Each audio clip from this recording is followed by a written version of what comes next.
بیا حاله. تا کی پشت در قایم میشی و عاشق تو دید میزنی؟ شهناز، از خدا بترس.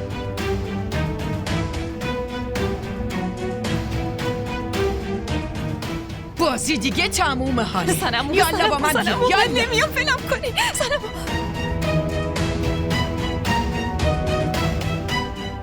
مامان چیکار داری میکنی؟ دست حاله رو ول کنین. من همچین تهمتی رو قبول ندارم. من به حاله اعتماد دارم. نمیتونه بهم خیانت کنه. تهمت؟ تهمت نیست پسرم. تو برای بدکاری بودن این ازم مدرک میخواستی نه؟ اون روز مدرک نداشتم، اما ببین خدا چقدر منصف هستش که اون مدرک رو با پای خودش توی خونم آورده.